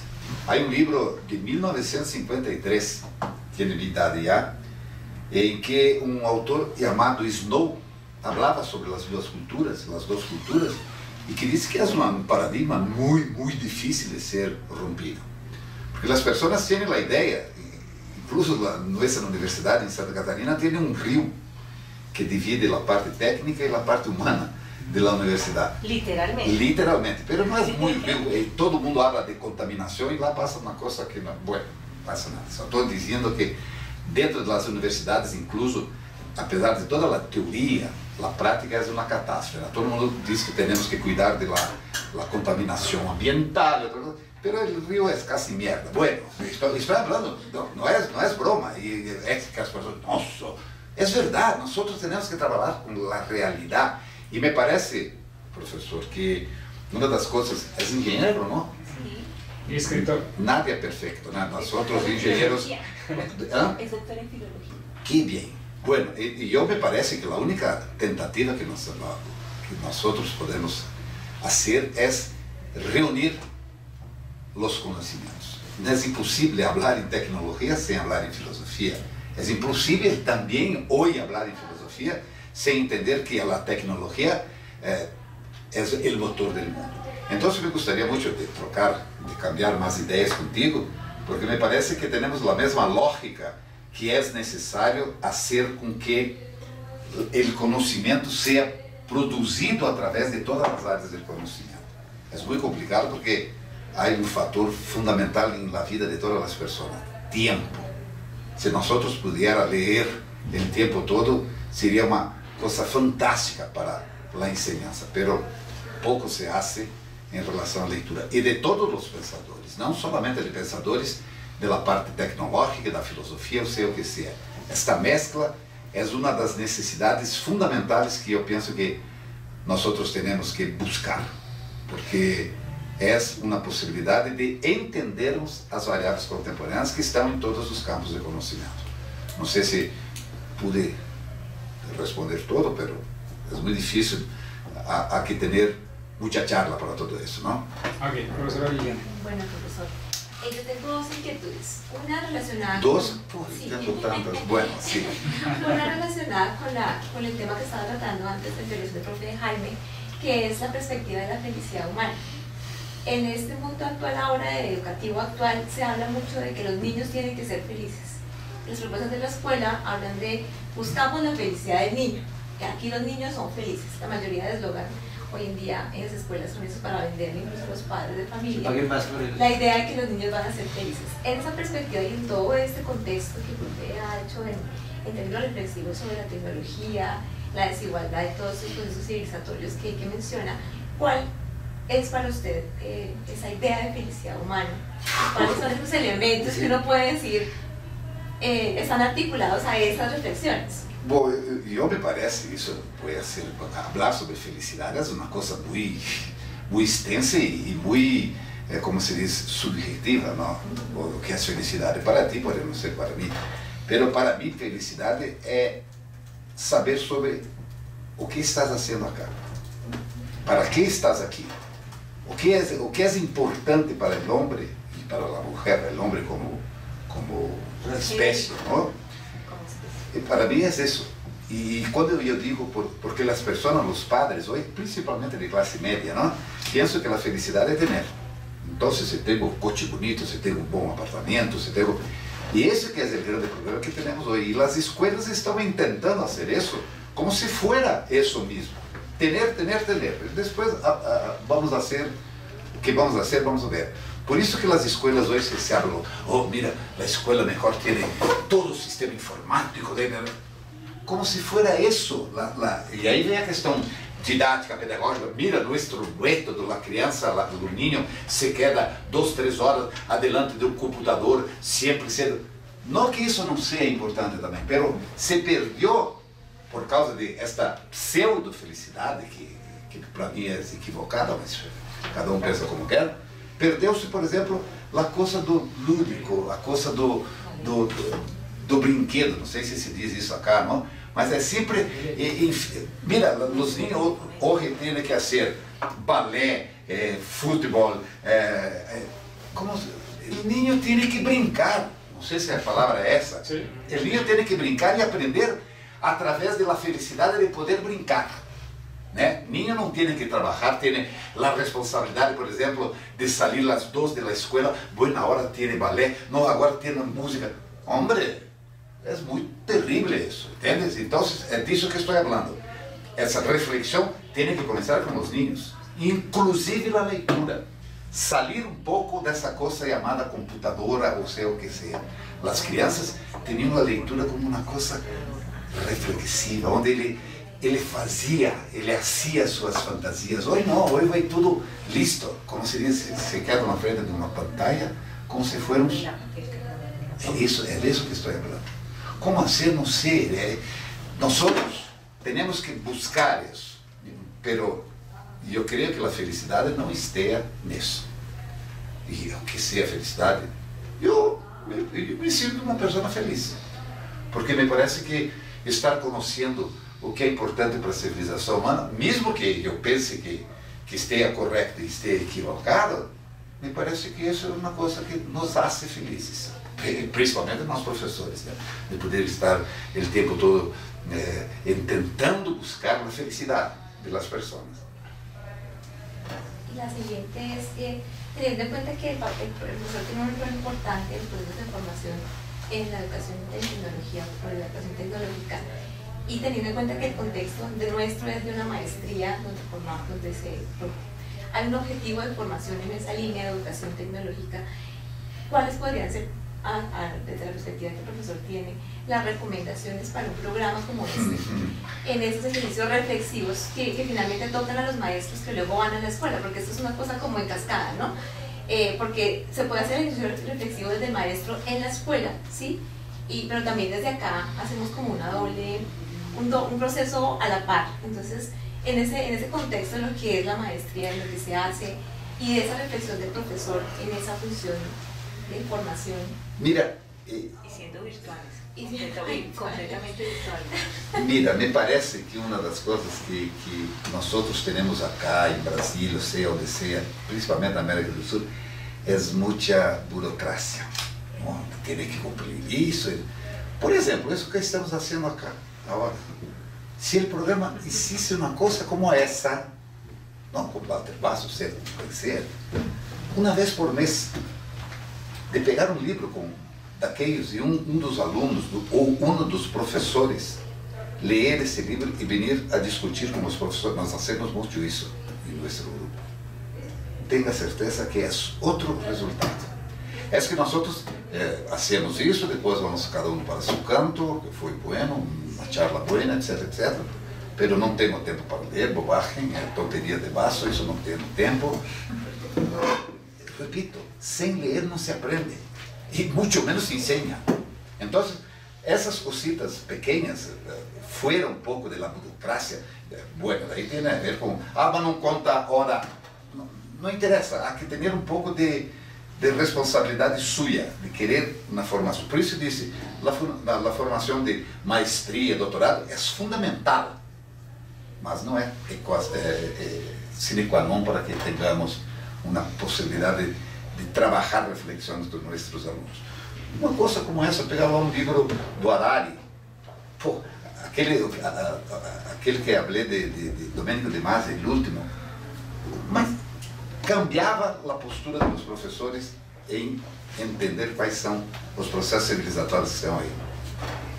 É uma sugestão que tenho de fazer isso que estamos fazendo acá, charlas, discussões, depois escrever alguma coisa do que pensa, porque senão não acontece, senão seguimos sempre o que nos dizem, mira, há que fazer isso, e nossas reflexões ficam aburridas incluso, é sempre a mesma coisa, não é verdade?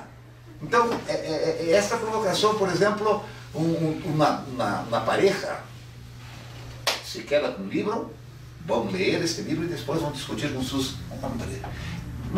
Mas vale mais que um curso inteiro, tenha certeza disso.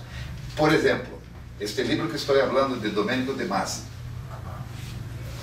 tua postura epistemológica será outra, tenha certeza. Então, essa é uma das recomendações que eu dou. Não pode ser, vamos fazer um curso de 60 horas, onde 20 horas vai ser para um pouco menos de burocracia, um pouco mais criatividade, mais possibilidade de pensar suelto, de poder ter suas criações, etc, etc, etc. Mais ou menos por aí. Aunque hay una participación de la profesora Maribel Martín, dice: mi reflexión está orientada a identificar la desigualdad como problemática social que se refleja en el ámbito educativo. La pregunta, dice, es ¿cómo afrontar los desafíos de la educación en la sociedad 4.0 en sectores donde la desigualdad y la migración son elementos transversales?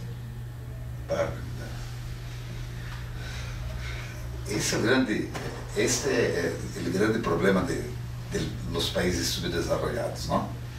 Por isso que estou dizendo, a tecnologia é fantástica para mim, para ti, mas para todos há que ser. Então, para trabalhar com essas linhas que têm desigualdade, há que tratar com eles do que é política, do que é este processo todo que há por aí. Eles não, isso é subversão dentro da escola. Não há como tratar de Revolução 4.0 sem tentar tratar com os niños o que significa a desigualdade na formação das pessoas.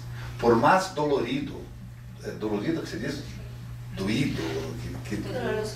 doloroso que seja, é que em português é dolorido. É tudo muito parecido, pero diferente. Então, contestando a esta professora, por mais doloroso que seja, temos que tratar das questões da diferença social, que não é uma culpa de los niños, que é uma culpa do sistema, que é uma culpa da utilização incluso da tecnologia. Por que a tecnologia é só para as pessoas que podem ter a tecnologia? Não tem como escapar desse tipo de discussão. E nós, maestros, professores, temos que trabalhar muito para termos material para que essas pessoas possam trabalhar esse tipo de coisa.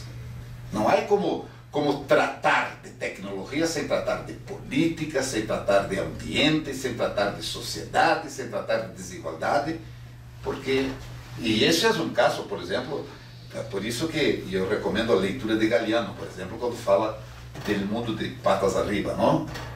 Ele diz exatamente que os niños ricos e os niños pobres é um absurdo que em uma sociedade inteligente como é a sociedade contemporânea haga esse tipo de coisa. Há que discutir, sim, para que as pessoas tenham ideia do que seja seu compromisso para sair desse tipo de vida, que é uma das catástrofes mais prejudiciais que temos hoje no mundo contemporâneo. É muito difícil, eu concordo com a professora que e tem poucos equipos também para trabalhar dentro da modernidade que as pessoas pensam, não? Bueno, é uma resposta para isso é muito complicado, realmente é muito complicado. E eu recomendo para essa professora que leia, por exemplo, este livro de Galeano, que está gravado aí, que vocês podem depois, que diz muito de como ele trabalhava. Não era maestro, mas era uma das pessoas que tinha uma preocupação imensa com esse tipo com essa coisa na América Latina. É uma leitura muito interessante. Walter, muchas gracias. ¿Hay algún otro comentario aquí en la sala? Yo quiero aprovechar para un comentario y a la vez una pregunta. Digamos, una postura que has planteado y pues, que compartimos incluso en nuestro programa académico es el de la importancia de la filosofía como una fuente de establecer unas ciertas posturas, también de carácter epistemológico, y cómo ha habido un campo de la filosofía de la tecnología que ha propugnado, digamos, en los últimos años, en las últimas décadas, en posicionar una discusión desde la tecnología con la mirada sobre lo tecnológico, la concepción sobre lo tecnológico, vaya mucho más allá, digamos, de ese límite que pone lo instrumental, lo artefactual, sin desconocerlo, como también lo has dicho. Pero aparecen otras dimensiones, otros enfoques. Aparece la tecnología como un tipo de conocimiento que tiene a su vez unas formas de producción, unas formas de reconocimiento que toman distancia, por ejemplo, del conocimiento científico. Aunque se relacionan, tienen unas características, unas improntas. Un enfoque social, un enfoque cultural, dentro de los cuales aspectos como lo político, lo ideológico, entran a ser dimensiones importantes de reconocimiento y análisis, tal como el histórico, por ejemplo, en relación con los desarrollos tecnológicos. Y en ese orden de ideas, si bien es cierto, aspectos propiamente técnicos de las tecnologías que nos avasallan por las velocidades abrumadoras con que avanzan, pues también diría yo que hay elementos fundantes de muchas de estas tecnologías que no están necesariamente en las tecnologías que están en esas tecnologías, pero que pueden ser estudiadas con elementos mucho más sencillos y más de base. O sea, uno puede ver un domo de proyección, pero en ese domo de proyección de última tecnología, de máquinas y artefactos, los fundamentos de la proyección son exactamente los mismos que desarrollaron los hermanos Lumière, son los mismos.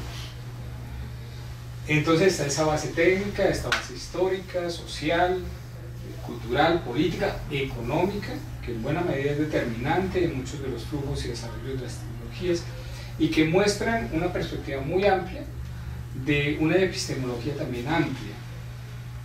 La pregunta es, tú lo has dicho reiteradamente, la epistemología del profesor. Lo entiendo como aquella apropiación y aquellas posturas y puntos de apropiación propias de cómo ve la tecnología. En un programa como el nuestro, nosotros le hacemos una apuesta a una epistemología diversa, una epistemología rica en todas esas fuentes, porque pues ¿de dónde sale la epistemología o la postura del profesor? También de sus procesos de formación. Y nos interesa a nosotros esa mirada ciertamente compleja y rica de la perspectiva filosófica de la tecnología. Por supuesto, donde el elemento del carácter social y cultural es muy importante y muy fuerte. La pregunta, Walter, es, ¿tú cómo ves eso? Trasladado, digamos, esa postura, trasladada a la formación de los niños y las niñas, los jóvenes, que finalmente son los que están detrás de estos profesores con los que trabajamos. Es decir, ¿cómo eso puede llegar a ser un elemento de formación de esas generaciones más jóvenes? Caramba, mira, a fundamentação teórica é absolutamente indispensável. Tu tens que trabalhar os epistemólogos famosos e outras coisas para entender o que é a ciência, para entender o que é a tecnologia, pero eu vou contestar sua pergunta pelo final. Como chegar a los jovens e a los niños? Um pouco mais de prática, que eu digo o seguinte, deveria ter em seu programa, por exemplo, uma disciplina, talvez eletiva, de questões contemporâneas, para mirar como a parte de epistemologia pode ser utilizada para isso. Pero esse livro que tenho acá, esse branco que está aí, eu contesto algumas dessas perguntas por uma revista argentina, onde nós estamos exatamente falando que temos que sair um pouco do ciclo rígido da academia. É fundamental. Por favor, se alguém está pensando acá que eu pense que não há que ter uma teoria profundizada, está equivocado. Pero não podemos nos quedar somente nisso. É o que estava contestando para ele. Por que não fazer, nestes programas todos, de vez em quando uma discussão sobre alguma coisa nova e entender qual é a epistemologia dessa coisa nova que está aqui, não? Porque senão nós nos quedamos sempre, eu fui um pouco, como se diz, isso uma broma, né, de dizer o seguinte, mira, às vezes nos quedamos num livro, numa página, nos quedamos quase 2, 3, 4, 5 horas, porque aqui é muita coisa para pouco tempo para que podamos então fazer com que esta epistemologia, que para mim é quase uma coisa inerente de cada um, né? Ou tu és positivista, ou tu és a priorista, ou tu és relativista, de acordo com como vês o mundo. E como eu miro o mundo, eu tenho que tratar com os niños e com os jovens. E me parece que um dos problemas dos programas de pós-graduação é que nos quedamos muito tempo a fazer discussões importantes, mas não podemos nos quedar solamente nisso.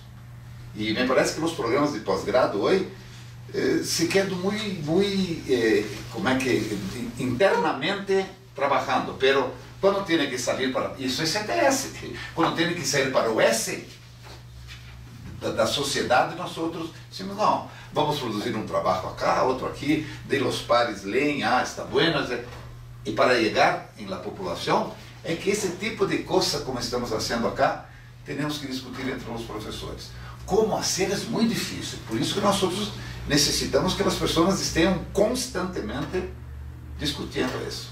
Não sei se te respondi, pero, por exemplo, eu li um epistemólogo, quando fiz a disciplina sobre epistemologia, que é o Feyerabend. E eu, a princípio, sou um feirabendiano de cruz na testa.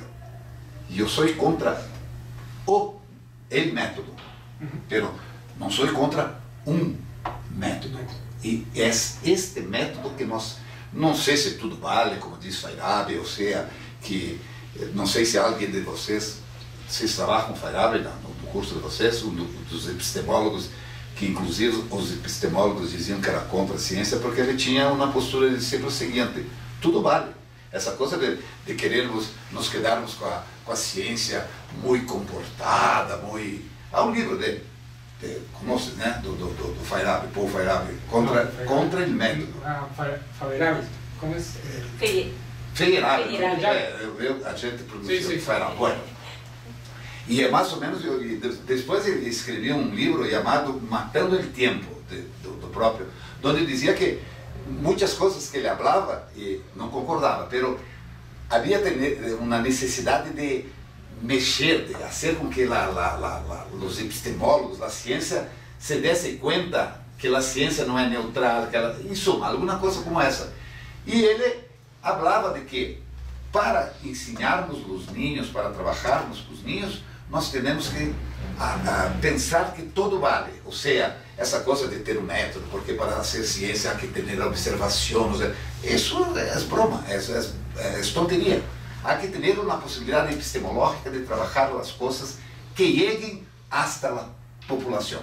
É isso mais ou menos que me parece, não absolutamente, pensar que epistemologia não seja fundamental para um programa como este. É absolutamente indispensável. Mas dela temos que saber para coisas como, por exemplo, Se tu fores ao www.nipet.ufsc.br, tem lá uma seção onde nós trabalhamos uma disciplina chamada Tecnologia e Desenvolvimento. Nós não colocamos CTS porque era na engenharia, e colocamos essa disciplina. Dá uma mirada para ver como é que nós trabalhamos essas questões do conhecimento, da ciência, da tecnologia, para que os engenheiros tenham, e lhe gustam muito. Pensávamos que os alunos de engenharia diziam, não, depois que empiezam a ser a disciplina, só querem ler, ver as coisas, porque têm curiosidade também. Bueno, no sé, ¿hay algún otro comentario o pregunta de los asistentes? Yo de pronto una recomendación. ¿Sí?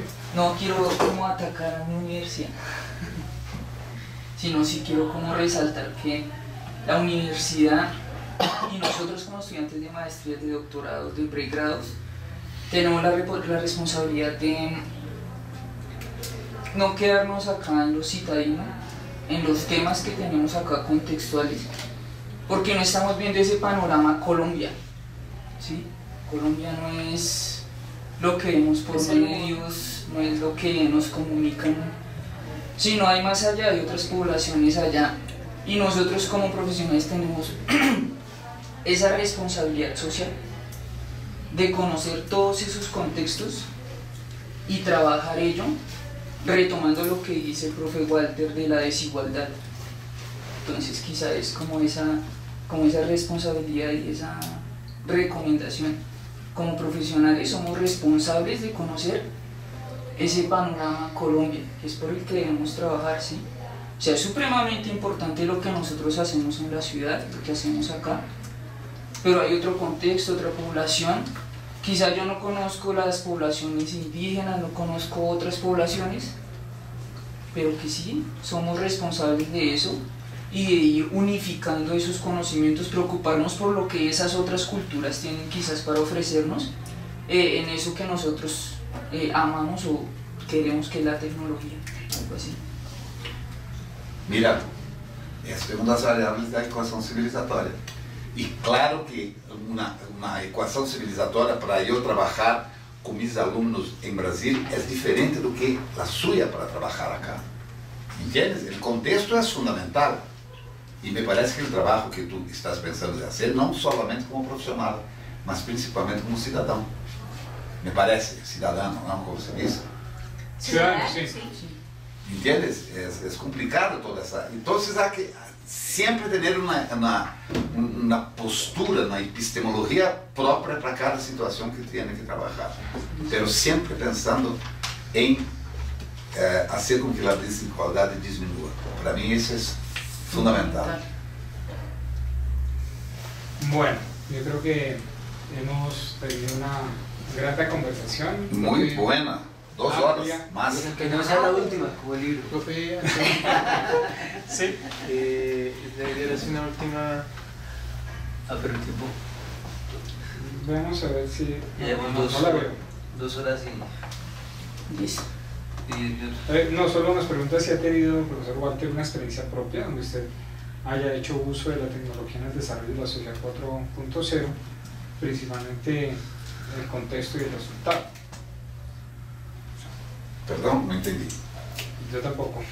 Entonces, Quizás lo que quiere preguntar Snyder está referido a alguna práctica propia suya en relación con esta discusión. Documentada debe ser. bueno, Puede servir de referencia o algo así. sí, por favor, www.nipet.ufsc.br, hay pelo menos 200 artículos escritos por nuestro núcleo, 12 libros, no me acuerdo ahora cuántos libros hay algunos libros acá que puede tener acceso, y yo tengo una experiencia para trabajar lo que estoy hablando, que es lo que estamos haciendo acá, ¿no? Estas muchas charlas por todo el mundo, en Brasil principalmente, nosotros estamos trabajando mucho para intentar cambiar alguna cosita.